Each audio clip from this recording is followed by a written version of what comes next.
The playoffs begin. How should the Bills plan an attack against the depleted Dolphins? And as the Bills try to make a run for the Super Bowl, what makes us the most optimistic and what makes us the least? Plus, we all look back at our biggest playoff moments to date for the Bills in the McDermott era. All that's coming up on this week's edition of the Buffalo Plus podcast. All right, welcome back to the Buffalo Plus YouTube channel. Hello. Hope you all are enjoying. We have our merch. Dan has the blue. I have the red. Catalana has the black. It's black on the inside, yes. Yeah, this is two-tone mug. This is the big mug, which we need for coffee and dealing with Catalana.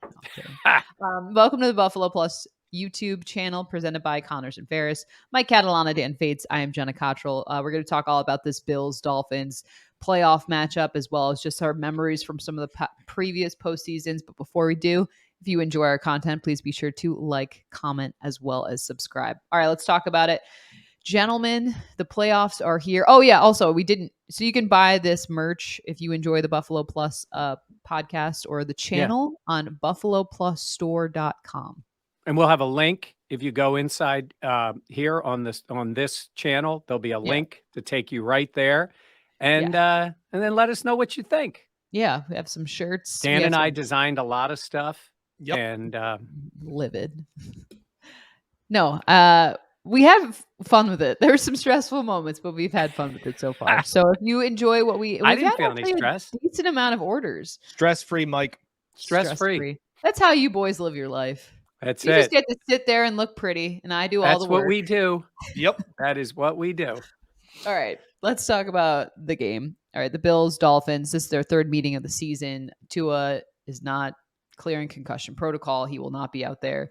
It's expected to be Skylar Thompson at quarterback, the 7th round rookie coming into Orchard Park.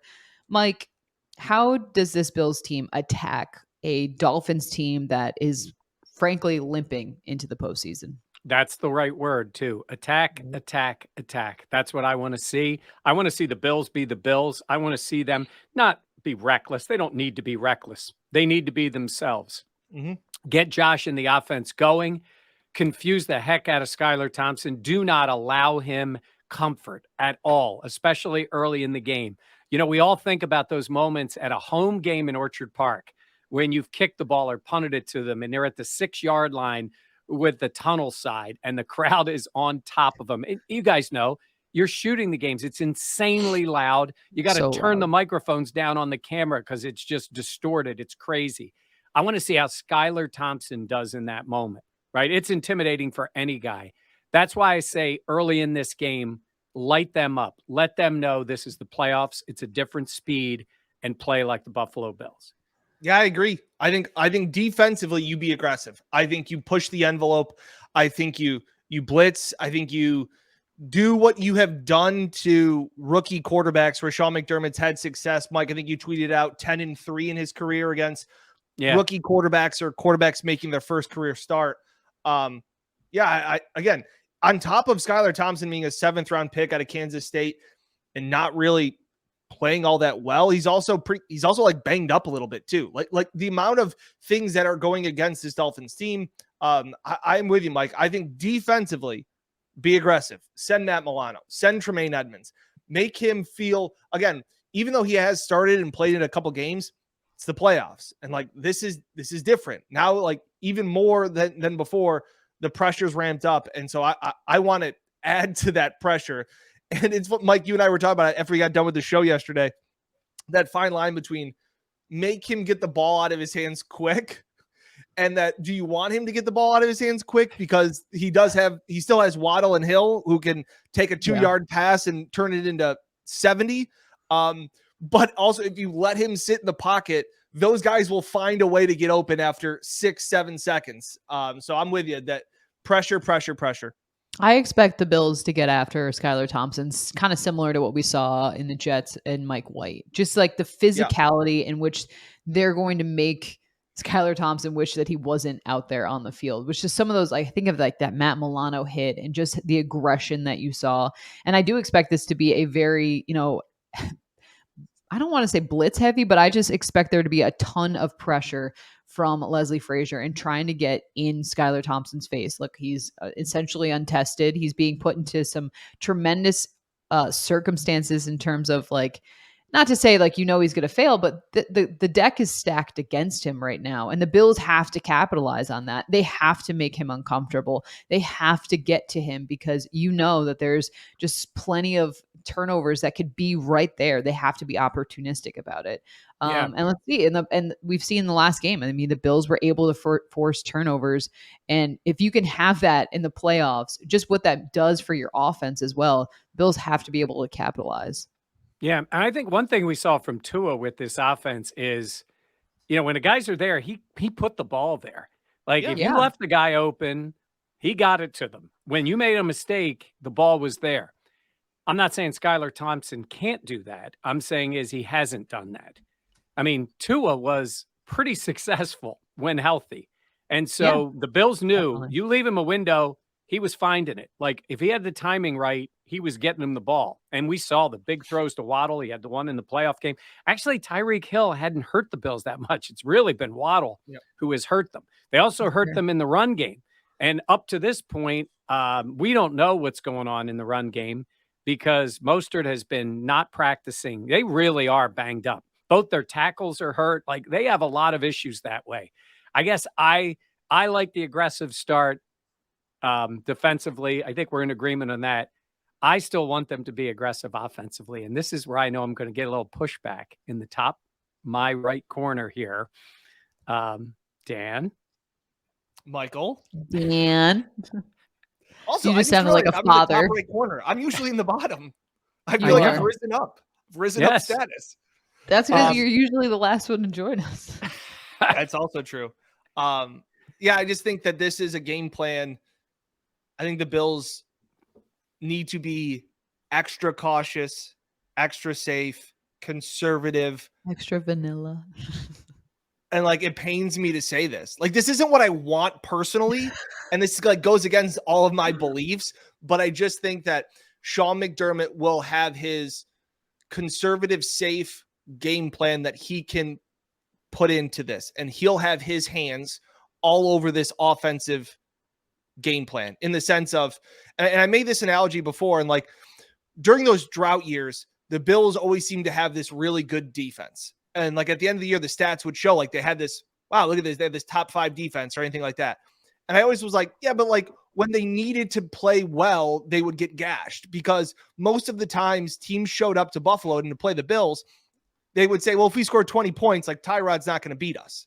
Like, so they went in conservatively and teams would punt from the plus 45 because they went, well, there's no way they can drive 90 yards. And I think that's how you approach this Dolphins team. There's no way that Skylar Thompson can beat you unless you turn the ball over, unless you throw interceptions, unless you fumble the ball or get strip sacked. Like those are the only ways. If you give like Skylar Thompson short fields, that's the only way I can see the Bills losing. So to me, if it's 4th and 2 from the 20, you kick the field goal. And like most other times against Burrow and the Bengals or against Mahomes and the Chiefs, field goals aren't going to be good enough to beat you or to beat them. Field goals are going to be fine to beat Skylar Thompson. It's Skylar Thompson. Don't give him any momentum off a turnover or a short field. The end. Michael. Well, I agree with some of what you're saying there. By the way, we all like saying the name Skylar Thompson. It epitomizes. I don't. I always. No, but I'm saying is in this context, it's like Skylar Thompson. Like you're playing Skylar Thompson. It just sounds Can't say it enough. Might be a heck of a nice guy. Maybe he'll have a great career in the NFL. We don't know. But he's a 7th round pick playing for a reason. And because they're banged up. And again, he doesn't even have the help that he does have those two. And I guess those two are really what just scares you in the game. And they scare every team. But you got to get them the ball. You got to have a running game that people respect. You have to have a quarterback who can do that. I agree with some of what Dan is saying there. I'm not saying be reckless. But Jenna, I want to see Josh Allen in the offense.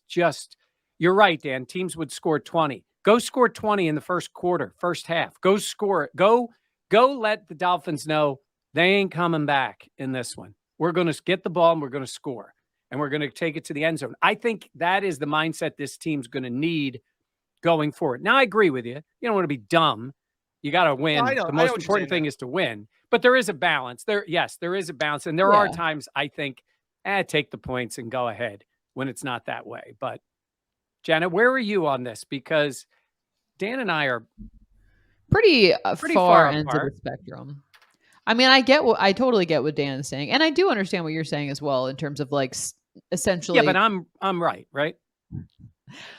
I feel like knowing this Bills team, they will come out pretty aggressive and then pretty quickly flip the tide into getting conservative.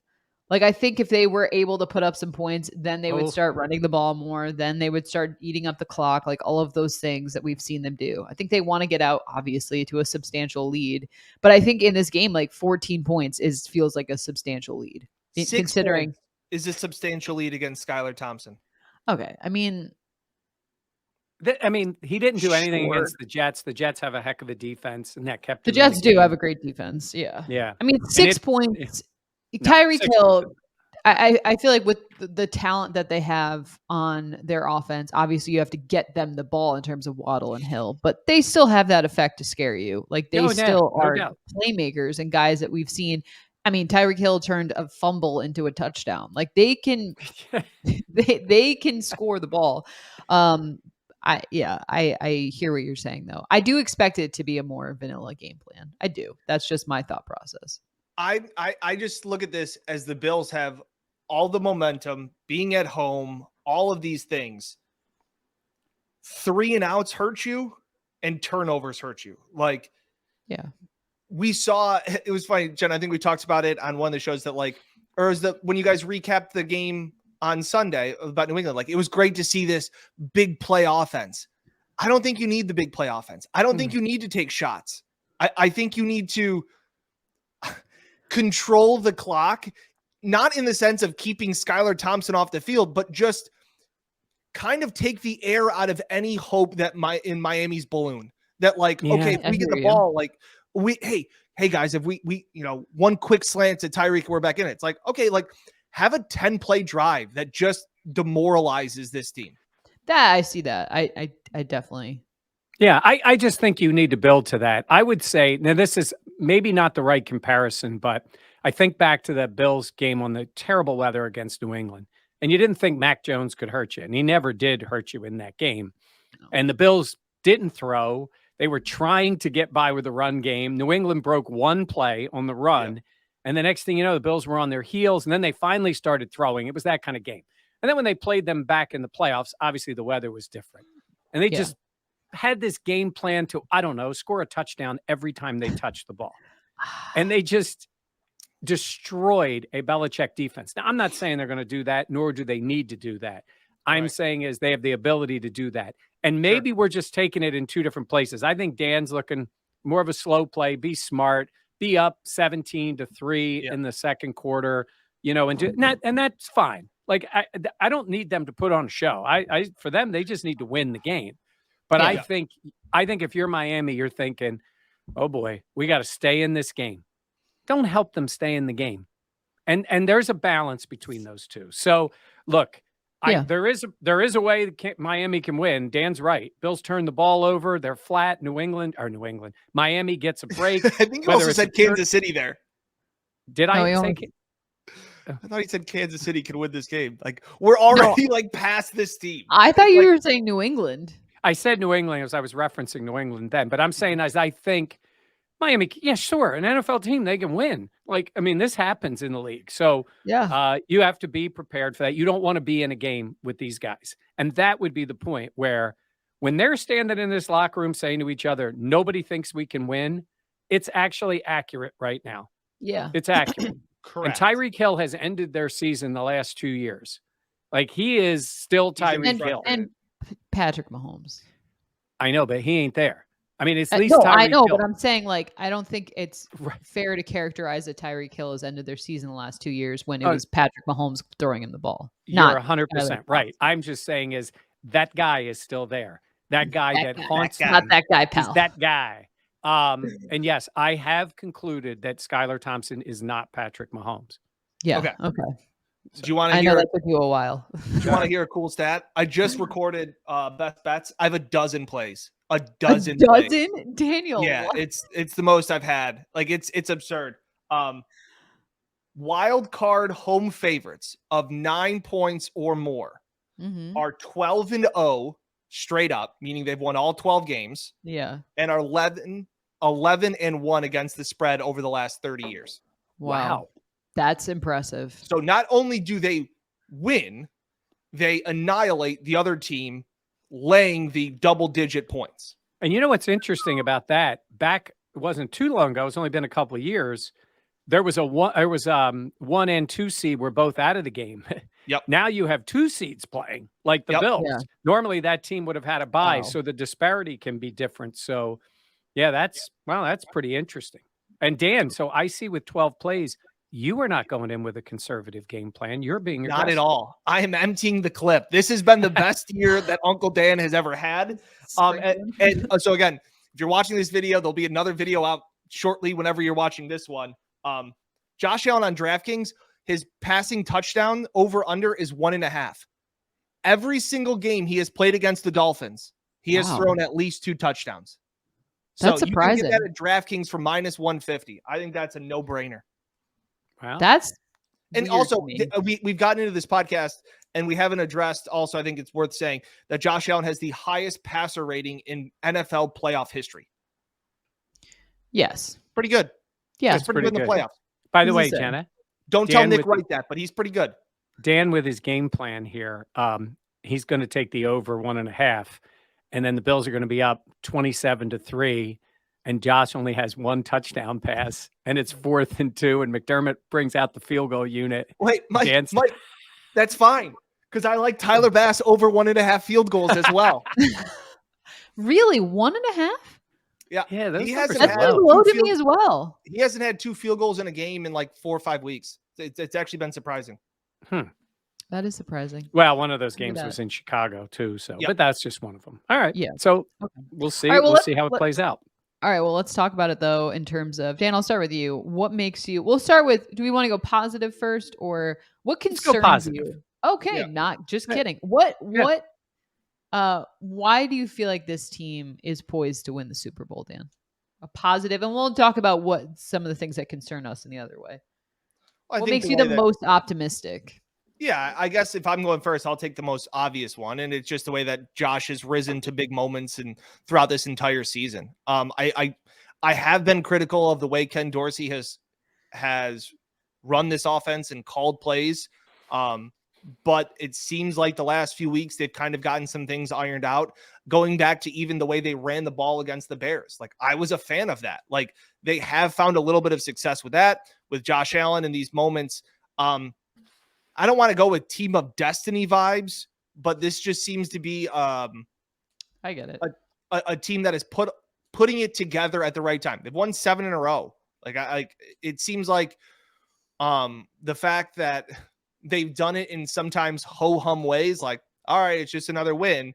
But they've found ways to win in different ways, which I think is encouraging. Like you guys have always said, hey, you got to be able to win, be able to run the ball when Josh isn't on. They have shown that ability to, in different conditions, run the ball better than I expected them to and better than they have in the past, in my opinion. Yeah, I think that's one of the reasons why I do feel more optimistic is because we've seen Josh go off in the playoffs, but also it feels like this team is more balanced in if Josh is not having his best day or if they are really doing a fantastic job, like the run offense can give you that change of pace that you need to open up yards and then also down the line set up that passing offense. That's something to me that I think of that you're right. Like James Cook has really added another dimension to this offense. And I think just what that's been able to do for also the confidence of the team and then also just like winding down the clock as well, like that, the possession and all those things. That to me signals that this team is, able to put that together and more so than years in the past. So that to me is an encouraging sign considering what we've wanted to see out of the run game and haven't in the last couple of seasons. Mike, what about you? All right, let's just start with 17. I know that's the easy answer, but look at what we've seen him do. Look at the game last week where they were struggling at different times. New England kept staying in the game, and he made 2 spectacular throws. We've seen him do it in the playoffs, right? I mean, last year, you can't play the position any better than he did. In that New England game, he was perfect, and he's so clutch in the Kansas City game, did everything to win the game. So that automatically puts you in that spot. No matter what's going on, he can make a play. Yep. But to your guys' points about how they can help with the run game, and they've done different things offensively, and the defense has come up and all those things. And that's great. And last week, special teams. Yeah. I think it's not team of destiny. It's none of those things. It's scar tissue for this year, right? You just said they've won 7 in a row, and it doesn't feel like it. Because in the past, when it's looked easy and they've just blown people out, it felt differently, even if they lost a game. Yeah. This year they have, I'm going to go back to the whole find a way thing they had at camp, but they have. And I think they feel that way, even when it's going terribly. Like Chicago was awful that first half, and it's bad weather, it's crappy day. And they found a way to just dominate the second half. Now, that doesn't necessarily always count in the playoffs because you're going to play better teams. But I think this team has said it's not about how, it's how many. Just win. And I think they're not worried about putting on a show. They're not worried about style. None of that. It's play ugly, win the game if that's what it takes. Or Josh Allen spectacular, win the game if that's what it takes. And I think this year, Jenna, maybe more than any other year during this kind of thing, they have found a way to win pretty, but certainly win on the uglier side. And I think that helps you in the playoffs. Yeah. I mean, I feel like this team has won games and they've been able to grind it out. You're right. There are so many games that this team plays that there are no style points. I mean, last week we saw the explosive plays, but I think of other wins and I'm like, gross. Sometimes it's just about the belief that this team can get the job done. And then the fact that they can do enough plays to win. You're right. I feel like a lot of these wins that they've had have not been the most elegant or eloquent, I should say. But when they need to, they can kind of, they can buckle down and just do one more play than the other team. I will say, though, that always concerns you because you're like, ooh, it has not been easy. We've talked about this all season long. It has not been easy for this team to win. Obviously, they have rattled off 7 in a row. So there is pause and concern considering sometimes it looks really, really challenging. And the thing that concerns me, I guess, this segues into being concerned about not winning a Super Bowl are the turnovers that we've seen from Josh. Kind of uncharacteristically, especially down the line within the last month and a half.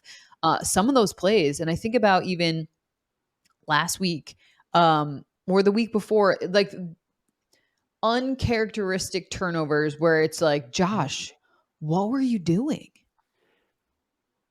Yeah, I agree with that. Yeah. I think they've turned into characteristic turnovers. Like it's just kind of been the way this season has gone. So yeah, you talk about what concerns me going forward or what can hold them back. I want my flowers.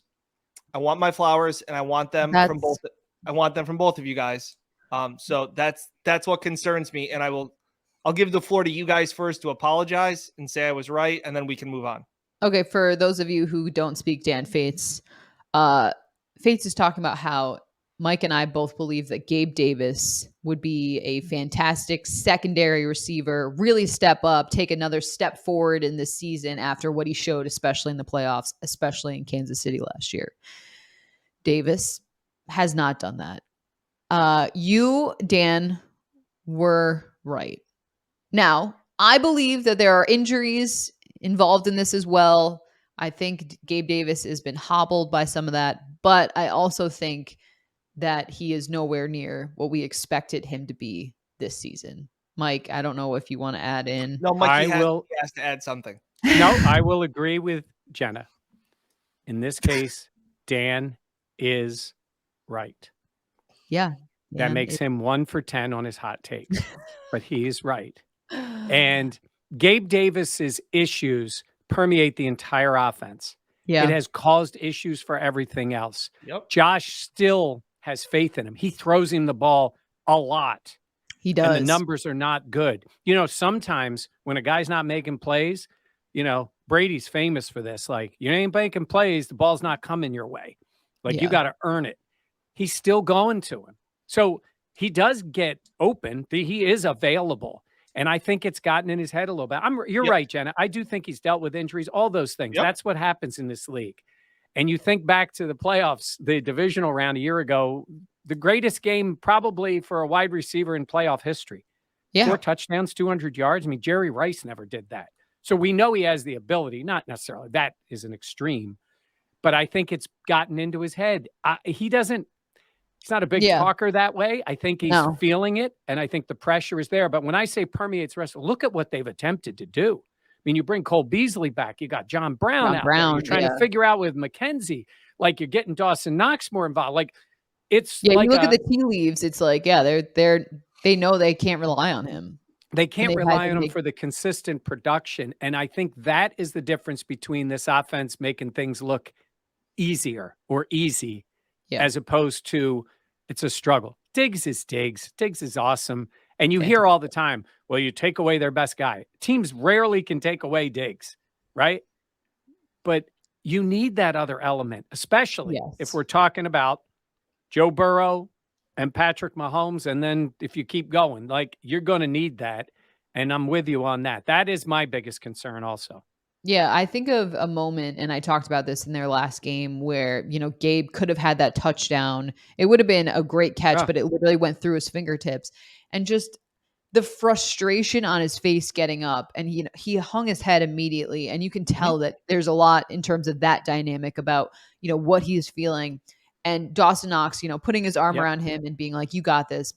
Like, I think that's tough to see a player that can perform be at the point where they are second guessing themselves or disappointed in all of these things. Real quick, I wanted to add, Jenna, phenomenal shot you got from the sidelines of that. And I think that is one of the most telling plays of the season. Because usually when we see the guys celebrate, you guys have all gotten great highlights, and it's great. Diggs on the sidelines talking about, what was he talking about, being a chiropractor or whatever the heck he was saying that day. That kind of stuff. Dan with the touchdowns like Gabe and Enzo. It was great. But that play, it's right in front of you. It's an obvious drop. And you were right. His head's down, and right away Dawson goes to him. And I think that says something. And maybe he can snap out of that. Wouldn't it be phenomenal for this offense if he had success, say, this week, and then it's like it changes for him? I think that would be great. But that's asking a lot because we've seen, 18 weeks, and it's been rocky most of the time. When we talk about confidence being a hell of a drug, doubt is a hell of a drug too. And that can affect how you perform and how it will affect future performances. That's up to the player. But I think when doubt can set in, that can completely alter the way a player is able to do their job. Yeah, but my thing is that we talked about how different it is to assume more responsibility, and everybody wants it, and you want that attention, and you want to be that guy, and not everybody is that guy. And where we talk about his confidence, like I think that's part of it, but his numbers are pretty similar to what they were last year. But last year he was a role player. This year he's a starter. That's the big difference. Like, and Mike, I kind of disagree with your point, because as these playoff teams, the games get bigger and game plans get better and there's more tape. Like, we have seen Diggs at times disappear. Like, he had a 3-game stretch where he had Mike, was it 6 catches? Like, that worries me going into the playoffs, where teams can take away players, or at least they attempt to, or there's more focus to it. And that's what has me very concerned. And that's why we talk about, like, what's your biggest fear, is that the fact that, like, who else? And like, I've gotten to the point of this season where I'm totally fine with forcing the ball to Stephon Diggs. Just throw him the ball. Like, there's nobody else that's open. There's nobody else that's getting open. Even the catch that Gabe Davis had, the one that Josh had on 3rd down where he was backing up and backpedaling and through it, Isaiah McKenzie and Gabe Davis are in the same spot. Like, somebody's doing something wrong, that there's no other consistent guy getting open, where I'm like, just throw it to Diggs. Throw it to Diggs 15 times a game, because they threw it at Gabe Davis 10 times against New England, and he only caught 3. Like, will say this. I will say Dawson Knox has become more of the passing game, and that is good to see. He's become back to being more of a weapon. He's scoring touchdowns. He got open on that play. That will help. And I think about those games. One of those games was the crazy one in Chicago with Diggs. I think sometimes Josh looks to get other people involved, and you're right. He doesn't want to force it, but you can force it. You can force it to 14. Like he will. There's times, Jenna, isn't it kind of comical how easily he gets open sometimes? He's got them so scared, and he does that little move. They were doing it at the start of the game Sunday. Yeah. Where it's just getting him the ball. Let me just say this is going to sound weird, and it's an experience I've had, but I'll make it a bigger picture because otherwise I'll sound like such a loser. When Derek Jeter used to get out in baseball, like he used to come back to the dugout and tell his teammates, like, this guy's got nothing. Like, don't worry about it, guys. Because if the Yankee team saw that Derek didn't get a hit, they were like, well, if Derek can't get a hit, then like, I don't know if I'm going to be able to. And he used to come back and try and like calm his teammates down and all of those things. When Stephon Diggs isn't getting involved, the offense feels different. Like to the fact of, well, if Steph's not involved, like how are we going to move the ball in this game? That's just my sense. And when Steph does catch the ball and goes for 15 yards and gets up and shrugs his shoulders and drops the ball, like it feels different. Like a 13-yard catch from Stephon Diggs feels different than a 20-yard catch to Dawson Knox. Like mentally, the offense just rolls better and gets that swagger back when it's Diggs. And so that's where I'm in the mood of force the ball to Steph early and often, because I feel like that sets the tone for the offense. That's fair. I could see why you would say that. He's just been so good and so consistently good that he has been, I mean, everything you could ever ask of him this season. All right. Let's talk about our, wait, what was that? Hold on. Yes, our big moment from the playoffs. Yes. The McDermott era is the kind of the thing because, look, Matt Milano has been named the AP 2022 NFL All-Pro First Team. Wow. Oh, so that is the real AP All-Pro team. That's AP. That is the one that is accepted as All-Pro. I know the Players Association has their own now. That's fantastic. That's not Pro Bowl. The AP All-Pro that's impressive, and I think he deserves it. It's nice to see him get that recognition. I think Poyer made All-Pro before he made Pro Bowl last year. He had not made the Pro Bowl until this year, which is kind of alarming that, they look at him that way. That's great for Milano. Yeah, absolutely. Huge. Yeah. That's sorry. good. I just figured that is recognition. Breaking news. Breaking news. Okay. Yeah, that's a big deal. That's cool. Good for him. I feel like he doesn't get a lot of sometimes it feels like he's the unsung hero. So that's the third straight year though that the Bills have had a player be named All-Pro. Yeah. Obviously was it Diggs? Poyer.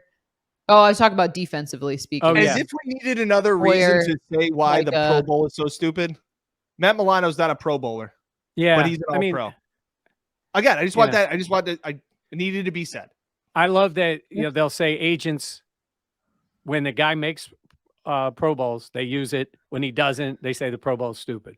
That's the way they use it. So good for him. Yeah. Okay. All right. Let's talk about a playoff moment that we're talking about just during the McDermott era here, because you guys weren't around for the ones 1,000 years ago that there were ones. I'll start with it. I'm going to say, even though that's been great, I go back to that first one when they made it. First of all, it was great in the locker room in Miami when they found out they won. There's nothing quite like that day. But I'm going to go back to that first game, the next I'm talking about the Josh Allen era. I'm talking about 2 years later when Josh made it and they're in Houston and we didn't know what to expect. And old Brian Daboll calls the John Brown pass to Josh Allen, and he flies into the end zone. And I remember sitting there thinking, we watched them in Jacksonville in that playoff game, and it was boring. It was Tyrod, but we were just happy that the Bills made it. Yeah. That was like, this is not your grandfather's Bills team. This is not them. This is not your regular quarterback. They do not approach things that way. And they end up losing that game, and I get it. And there's been a lot of playoff moments since then, but I love that moment for the franchise because it was the beginning of the Josh Allen experience. And I just think about that and I'm like, oh my God. Like, you kind of forget about some of the other. I know Dan didn't forget about it because you're down there on the field in that game. But that Josh Allen moment was incredible as the start of the playoffs. You talk about the Josh Allen experience. For me, it was that game in Houston. That atmosphere was just absurd. One of the coolest, loudest games I've ever been to.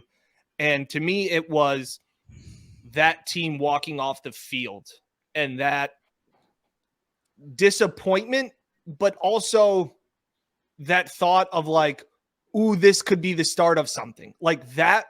Them making the playoffs, that game that they clinched the playoff berth was a Sunday night game in Pittsburgh when Josh was great. And then all of a sudden they go to Houston. And like, to be honest, the moment felt too big.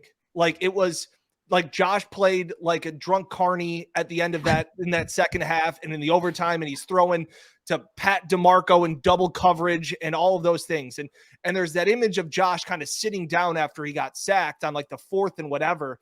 And it just was one of those things. I remember in the locker room, Mike, and him understanding, like, I let my teammates down and like, I don't ever want to experience that feeling again and how much that hurt. Like that to me was the one where it was like, they're not there right now, but this could be something. And now we've seen how that was like the first chapter of the book. And there's been other chapters, but obviously becoming Super Bowl favorites and all of those things this year. It feels like to me, it started with that game where you talk about scar tissue, Mike. That felt like the first scar. Yeah, that brings up another scar. My memory is walking off the field last year in Kansas City in the divisional round, thinking that the Bills had won the game with 13 seconds left. And the heartbreak was palpable. After the game, as a camera person, you're getting, isolated shots of some of the players. And I was walking off the field with Josh Allen and just the look in his eyes. And, we're in Kansas City and there are celebrations and there's fireworks going off and there's screaming, there's yelling, but it felt almost deafeningly quiet because you knew that this team had come so close and it looked like they had pulled it together and they were able to avenge that AFC Championship loss to the Chiefs. And for that game to end the way it did and just walking off the field, I will never forget that. And just what that moment felt like and what that meant and how much that has been referenced. Now we look now and we're like, oh my gosh, 13 seconds feels like years ago because of what this team has been through since then. But that to me, and I've said it, that is the start of the DVD in my head of like, if this team wins the Super Bowl, that is the start because of how much fuel and straight up anger and aggression and just focus that team has felt because of that moment.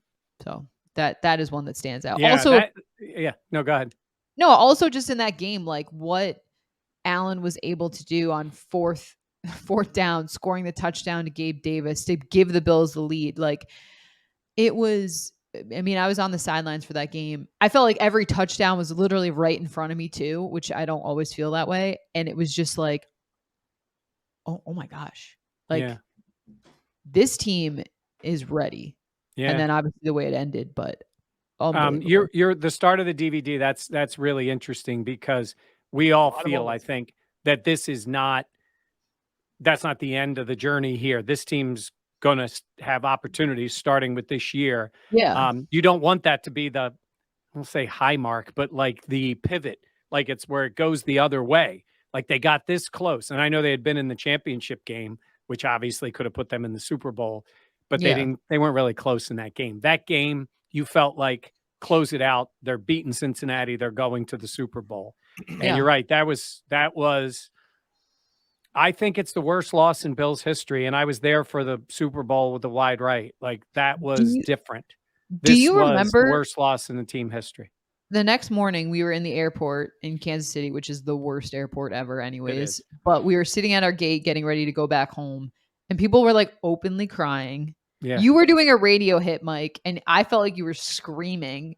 You always think I'm screaming. You talk so loud, but like it was just it was like we were all at a funeral. Like it was just crazy how heavy the air was because it was everyone wearing their Bills shirts, all this stuff, and it was just like everybody my just God. sort of you look at them and they're just sort of shaking their head. Yeah. And that's the way the team was, you know? Yeah. So, yeah, those are moments. Look, there's been great moments too. Like we're highlighting, like some of this just because it's so impactful. Because in the playoffs, it always ends with a loss, right? I mean, that's it. Either you win the championship or it ends with a loss. Yeah. So 31 that feels teams it. end their season on a loss. Yeah.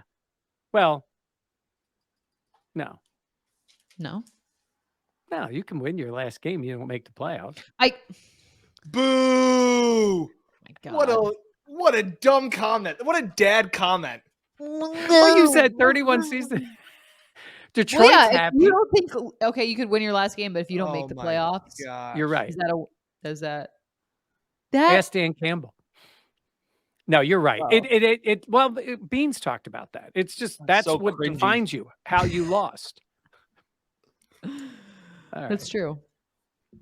What's our favorite playoff moment? Like a happy one. I'm trying to think. Taron Johnson. Yeah, that's really phenomenal. Cool. Phenomenal. That's really cool. Because we were all at home watching that game. It was Saturday night. And I was there, but it was weird because we had to stay in the press box and nobody could go down the field. And watching it being like they're driving to win the game. And then not only that, it's like, oh, they got the pick. It's like nobody's gonna get him. I remember the Zoom with Taron afterwards, and his reaction, his face, and all of it was just like, do you understand that you just pulled off one of the biggest plays in like Bills history? And he was like, wow, like you're right. Like, you had this. I remember you had the stills that you put. It was it was so funny. The stills. Yeah. That's pretty. Changed his number since then. By the way, Micah Hyde says he's a totally different guy since he changed his number.